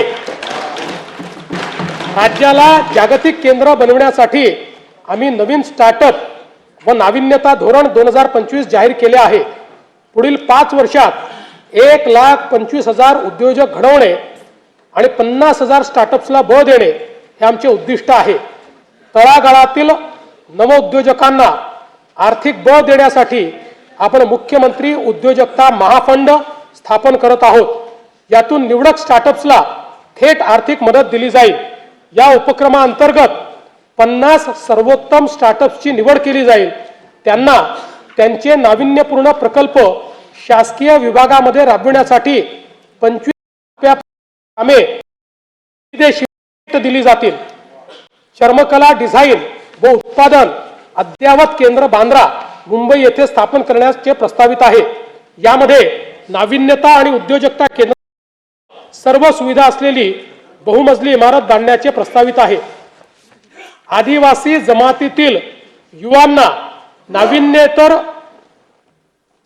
नाविन्यतेवर आधारित उद्योजक आणि उद्योग निर्माते बनवण्यासाठी राज्यात Bharat innovation research startup for आत्मनिर्भरता म्हणजे बिरसा ही योजना राबविण्यास मान्यता देण्यात आली आहे. उपक्षेत्र तिसरे आरोग्य. सर्व स्तरावरील नागरिकांसाठी सुलभ, किफायतशीर व गुणवत्तापूर्ण आरोग्य सेवेची सुनिश्चिती करणे व त्याद्वारे राज्यातील नागरिकांचे सरासरी आयुर्मान वाढविणे यासाठी आरोग्य सेवांचा विस्तार करून ती शेवटच्या टप्प्यापर्यंत सर्व नागरिकांना पोहोचवण्याचे उद्दिष्ट आहे. विशेषज्ञ आरोग्य सेवा आणि संशोधनासाठी परिसंस्था म्हणून मेडिसिटीज स्थापन करण्याचे उद्दिष्ट आहे. प्राथमिक, द्वितीयक आणि तृतीयक आरोग्य सेवांचा विस्तार करण्याचे नियोजन आहे. ताणतणाव, जीवनशैलीजन्य आजार, मानसिक आरोग्य तसेच प्रतिबंधात्मक आरोग्य सेवेसाठी सातारा जिल्ह्यातील दरे परिसरात निसर्गोपचार केंद्र उभारण्यात येईल. तसेच मुंबई महानगर परिसरात वैदिक ज्ञान, संगीत, परंपरेवर आधारित वेलनेस उत्कृष्टता केंद्र विकसित करण्यात येईल.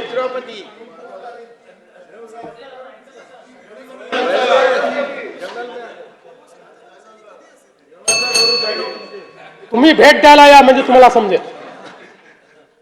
कर्करोग, मधुमेह व हृदयविकार यासारख्या आजारांचे लवकर निदान करण्याकरता एशियाई विकास बँकेच्या सहाय्यतेतून ग्रामीण भागात दरवर्षी तपासणी मोहीम राबविण्यासाठी 4,500 कोटी रुपये किमतीची प्रगती योजना प्रस्तावित आहे.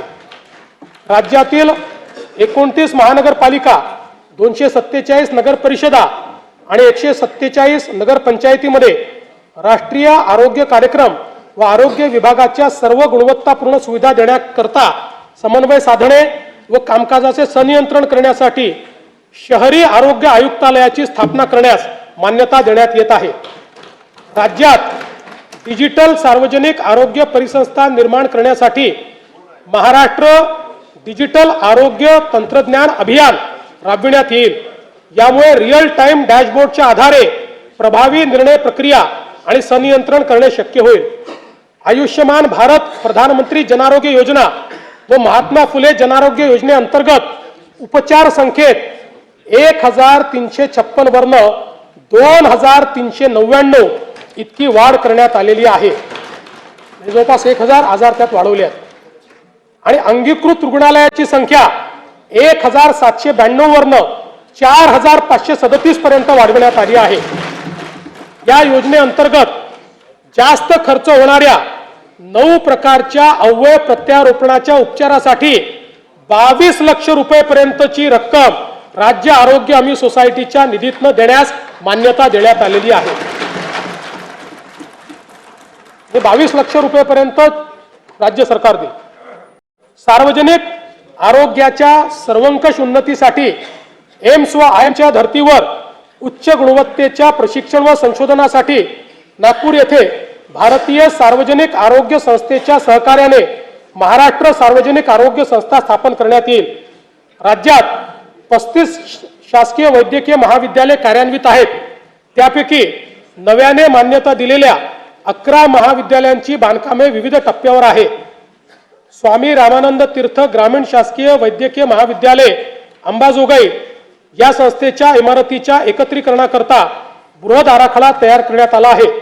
राज्यात विविध जिल्हा आरोग्य संस्थांची बळकटीकरणाची कामे सुरू असून त्यासाठी आवश्यक निधी उपलब्ध करून देण्यात येईल. बीड येथील जिल्हा रुग्णालयाच्या विस्तारीकरणासाठी 360 खाटांचे रुग्णालय बांधकाम, नर्सिंग कॉलेज व वसतिगृहाचे काम प्रस्तावित आहे. उपक्षेत्र चौथे सॉफ्ट पॉवर. राज्यास भाषा, कला, क्रीडा व संस्कृतीचा समृद्ध वारसा लाभलेला आहे. या बाबीचे जतन, संवर्धन आणि त्याचा प्रसार करणे, सांस्कृतिक वारशाचे महत्त्व विशद करणे, अधिकाधिक प्रसिद्धी देऊन त्यांना आंतरराष्ट्रीय व्यासपीठ उपलब्ध करून देण्याचे उद्दिष्ट आहे. राष्ट्रीय व आंतरराष्ट्रीय दर्जाचे खेळाडू निर्माण करण्याकरिता राज्यातील क्रीडा पायाभूत सुविधा व प्रशिक्षणावर विशेष भर देण्यात येणार आहे. नाशिक व त्र्यंबकेश्वर येथे सन 2027 मध्ये सिंहस्थ कुंभमेळा संपन्न होणार आहे. कुंभमेळ्याच्या आयोजनासाठी प्राधिकरणाची स्थापना करण्यात आली असून नाशिक व त्र्यंबकेश्वर येथे कुंभमेळ्याच्या निमित्त देशभरातून आणि परदेशातून मोठ्या प्रमाणात भाविक येतील. या कुंभमेळ्याचे सुयोग्य आयोजनासाठी एकात्मिक विकास आराखडा तयार करण्यात आला असून त्याकरता आवश्यक तो सर्व निधी उपलब्ध करून देण्यात येत आहे। या अंतर्गत गोदावरी नदी स्वच्छता, त्र्यंबकेश्वर येथे उपसा योजनेद्वारे अमृत स्नान व पिण्याच्या पाण्याची व्यवस्था, मलनिस्सारण प्रकल्प, घाट सुशोभीकरण व इतर सुशोभीकरणाची कामे प्रगतीपथावर आहेत। नाशिक विमानतळ, Nashik ring road, Nashik railway station, Nashik bus station इत्यादी सर्व पायाभूत सुविधांच्या श्रेणीवर्धनाची कामे पूर्ण करण्याचे नियोजन आहे। युनेस्कोच्या जागतिक वारसा नामांकन प्राप्त 12 किल्ल्यांमध्ये राज्यातील रायगड, राजगड, प्रतापगड, साल्हेर, लोहगड, शिवनेरी, पन्हाळा, खांदेरी, सिंधुदुर्ग, विजयदुर्ग आणि तामिळनाडू राज्यातील जिंजी या किल्ल्यांचा समावेश आहे। या ऐतिहासिक किल्ल्यांचे जतन करण्याकरता आवश्यक उपाययोजना करण्यात येत आहे। आंबेगाव बुद्रुक, तालुका हवेली, जिल्हा पुणे येथे शिवसृष्टी प्रकल्पासाठी आणि सिंधुदुर्ग जिल्ह्यातील राजकोट किल्ला परिसर विकासासाठी आवश्यक उपलब्ध करून देण्यात येईल। आंग्रा येथे छत्रपती शिवाजी महाराजांचे स्मारक व पानिपत हरियाणा काला अम येथे मराठा शौर्य स्मारक उभारण्यास मान्यता देण्यात आली आहे। या स्मारकांच्या जागा निश्चितीसाठी संबंधित राज्य सरकारशी समन्वय साधण्यात येत आहे। स्वराज्यासाठी प्राणाची आहुती देणारे छत्रपती संभाजी महाराजांच्या मौजे तुळापूर येथील भव्य स्मारकाचे काम जून 2026 पर्यंत पूर्ण करण्याचे नियोजन आहे। मौजे वडू बुद्रुक येथील समाधी स्थळाचे काम जून 2027 पर्यंत पूर्ण करण्याचे नियोजन आहे। संगमेश्वर, जिल्हा रत्नागिरी येथील स्मारकाच्या कामाचा नियोजन आराखडा अंतिम टप्प्यात असून हे काम छत्रपती संभाजी महाराज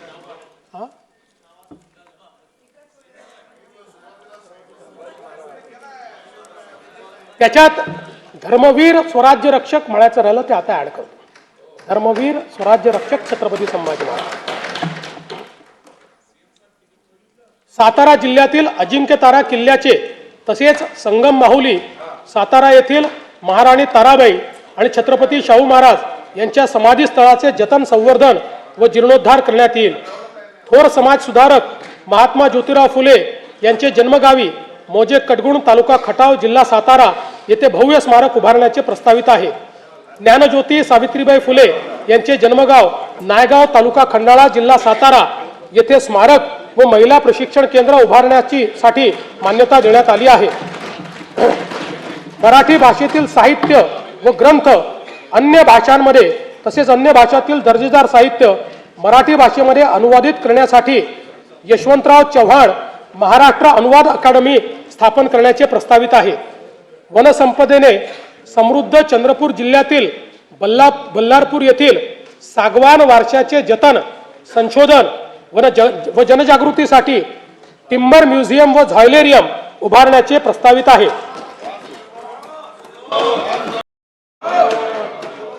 सन 2036 मध्ये होणाऱ्या ऑलिम्पिक स्पर्धांचे आयोजन करण्यासाठी भारत प्रयत्नशील आहे। राज्यातून जास्तीत जास्त खेळाडूंनी ऑलिम्पिकमध्ये सहभाग नोंदवावा याकरिता मिशन लक्ष्यवेध योजनेअंतर्गत athletics, badminton, boxing, weightlifting, hockey, कुस्ती, archery, shooting, rowing, sailing, lawn tennis व टेबल टेनिस या 12 खेळांचे राज्य स्तरावर 8 हाय परफॉर्मन्स सेंटर सुरू करण्यात आले आहेत। आणखी 4 अशाच प्रकारचे केंद्र सुरू करण्यात येतील। विभाग स्तरावर 25 क्रीडा उत्कृष्टता केंद्रे व जिल्हा स्तरावर 96 क्रीडा गुणवत्ता विकास केंद्रे सुरू करण्यात येतील। राज्य, विभाग, जिल्हा व तालुकास्तरीय क्रीडा संकुलाच्या विकासासाठी आवश्यक निधीची तरतूद करण्यात आली आहे। स्तंभ 4 सुशासन व गतिमानता, उपक्षेत्र 1 प्रशासन, आर्थिक व सामाजिक गरजानुसार व्यवस्थेची पुनर्रचना करणे, अधिकारी कर्मचारी यांचे सेवा प्रवेश नियम ते निवृत्तीपर्यंत सेवा प्रक्रिया स्वयंचलित पद्धतीने करणे आणि कृत्रिम बुद्धिमत्तेचा आणि खाजगी क्षेत्राने नागरी सेवा पुरविण्यात अव्वल राज्याचा दर्जा प्राप्त करण्याचे आपले ध्येय आहे।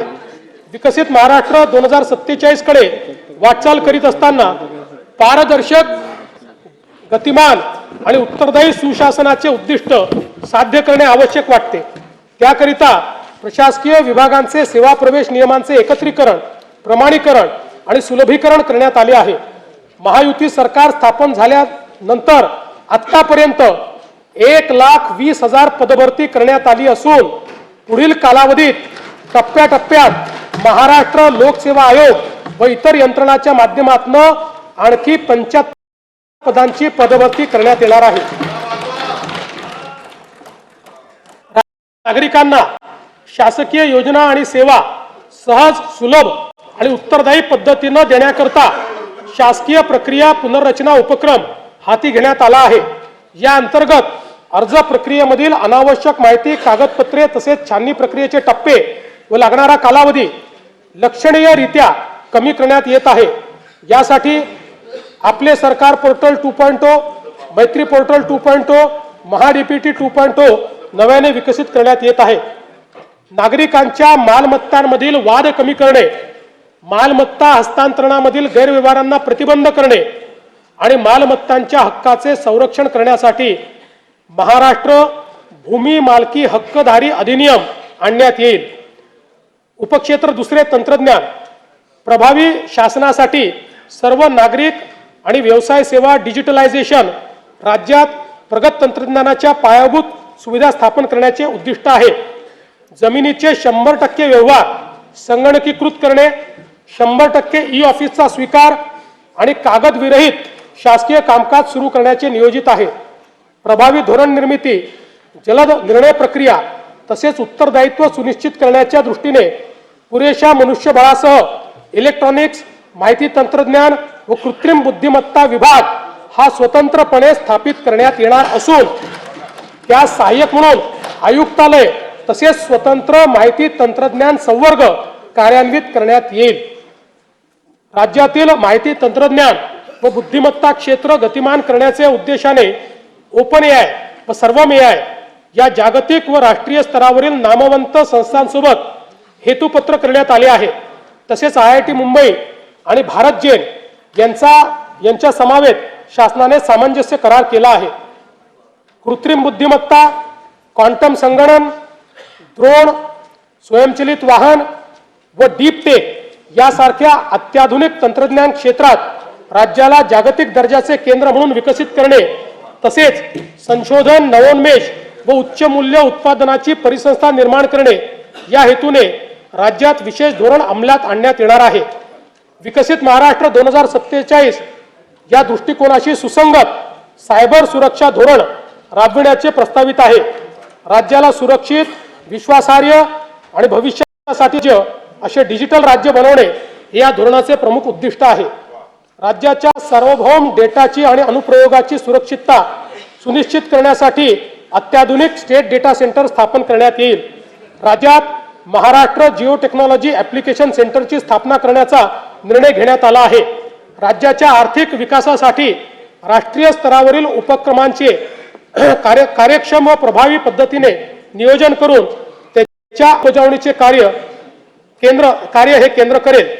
उपक्षेत्र तिसरे, सुरक्षा, गुन्हे तपासणी तसेच आपत्ती प्रतिरोधकता व रस्ते सुरक्षा सक्षम करणे हे उद्दिष्ट साध्य करण्याकरता अद्ययावत फौजदारी कायदे संहितेच्या अंमलबजावणीस गती देण्यात येत आहे।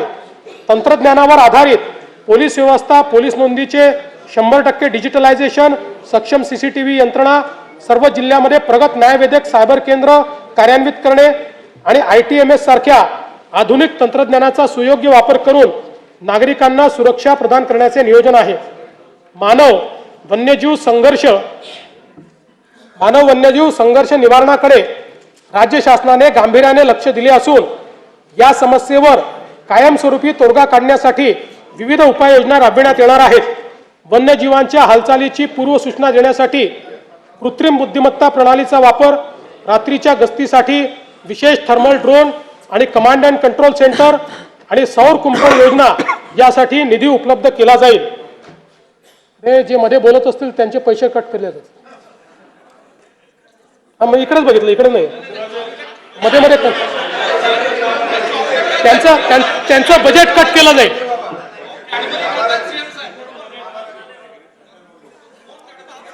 त्यांना परमनंट नाशिकमध्ये बसवण्यात येईल.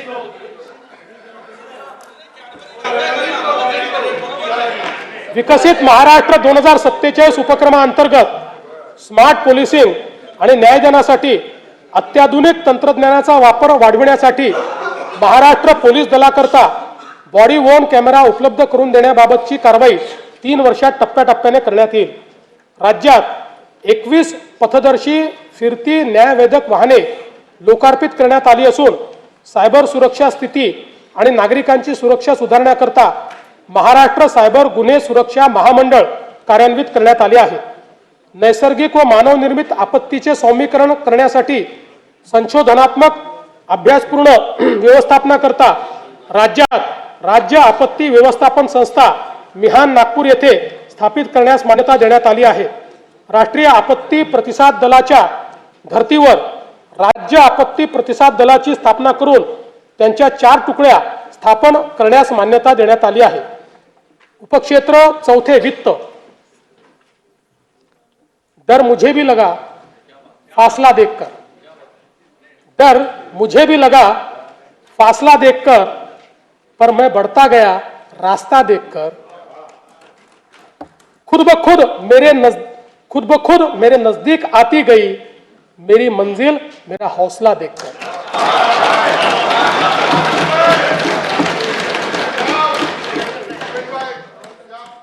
खर्चाचे सुसूत्रीकरण, महसूल प्रणालीचे आधुनिकीकरण, कामगिरीवर आधारित अंदाजपत्रकाची सुनिश्चिती आणि पर्यायी वित्त पुरवठ्याच्या स्रोतांचा वापर या उपक्रमाद्वारे दूरदर्शी आर्थिक व्यवस्थापन आणि पर्यायी शाश्वत राजकोषीय मार्ग सुनिश्चित करणे हे राज्याचे उद्दिष्ट आहे.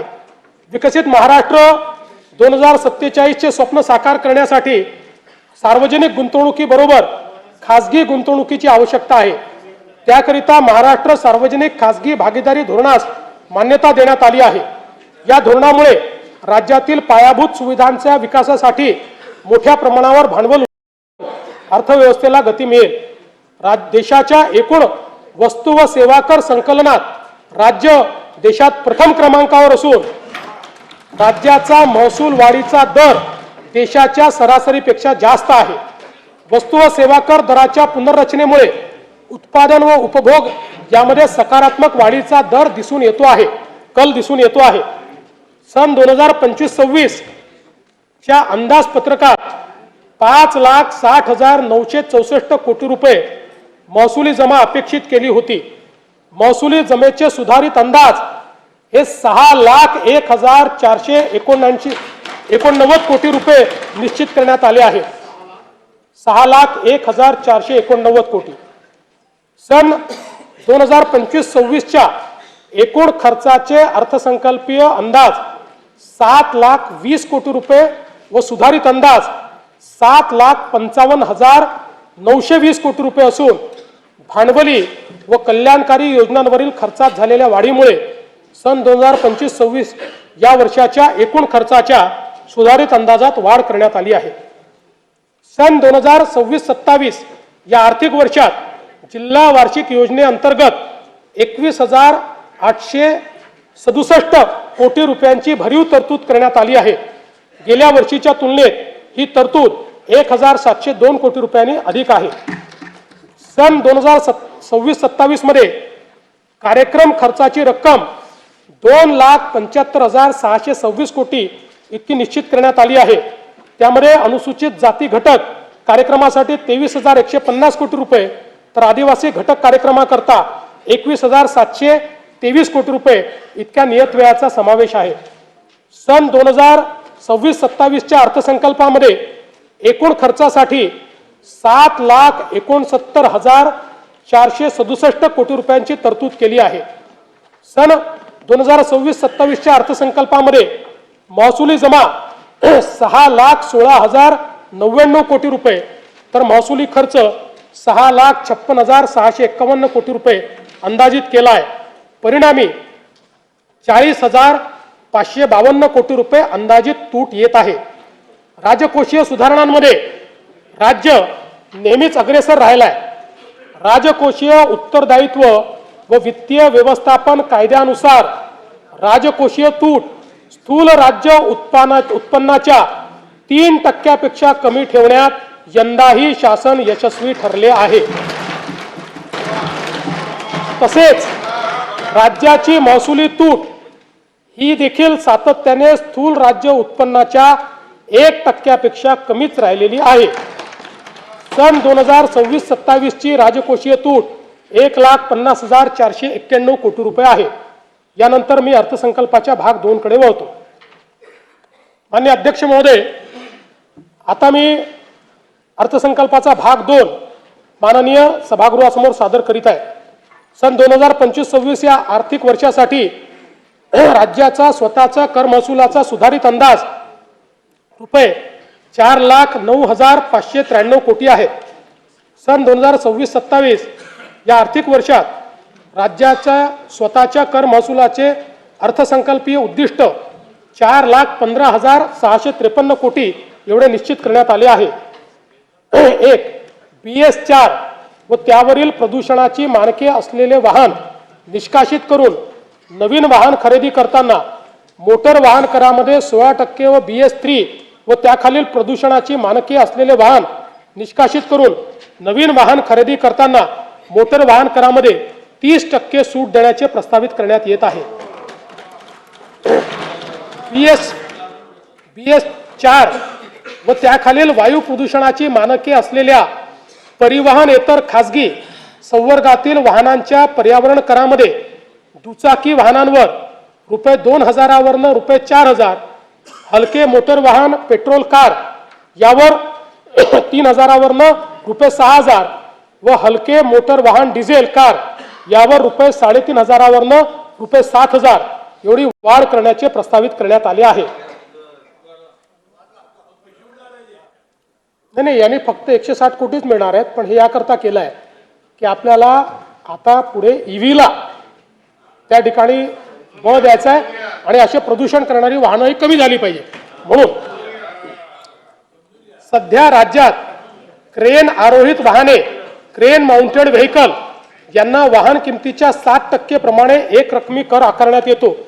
अशा वाहनांना मोटर वाहन कराची कमाल मर्यादा म्हणजेच रुपये 30 लाख करण्याचे प्रस्तावित आहे।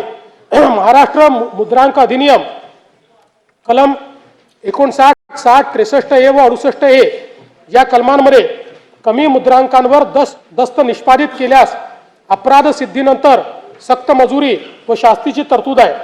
सदर शास्तीच्या रकमेत फेररचना करून 5,000 वरनं 1 लाख रुपयापर्यंत वाढ करण्याचे प्रस्तावित आहे। यामुळे कमी मुद्रांकावर दस्त निष्पादन करण्याचे प्रमाण नियंत्रणात येईल। प्रगतिशील, शाश्वत, सर्वसमावेशक, सुशासन या 4 सूत्रांना घेऊन हा अर्थसंकल्प मी सादर केला। त्याच सूत्रांवर 4 ओळी सादर करून अर्थसंकल्पीय भाषणाचा मी शेवट करतो। युग नव्या प्रगतीचे शाश्वत आणि दमदार विकासाचे, सुशासन आणि सर्वसमावेशकतेचे, नाविन्यतेचे आणि पारदर्शी प्रामाणिकतेचे सूत्र हेच विकसित महाराष्ट्राचे। वरील प्रस्तावांना सन्माननीय सदस्यांचा पाठिंबा मिळेल असा माझा विश्वास आहे। जय हिंद, जय महाराष्ट्र। सन 2026-2027 या वर्षाच्या अर्थसंकल्प सभागृहात सादर करण्यात आला। अर्थसंकल्पीय प्रकाशने सन्मान्य सदस्यांना महाराष्ट्र शासनाच्या तसेच महाराष्ट्र विधिमंडळाच्या संकेतस्थळावर उपलब्ध करून देण्यात येतील। सभागृहाची पुस्तकं मिळणारच नाही। आता पेपरलेस करायचं आपल्याला साहेब, आमच्यासारखे लोकांना ते प्रिंटआउट काढता येईल। प्रिंटआउट आमचं अवघड जातं खरं सांगायला गेलं तर। आमच्या वेळेला हे नव्हतं, शिकायला लागेल आता हळूहळू। पाहिजे होती खरं।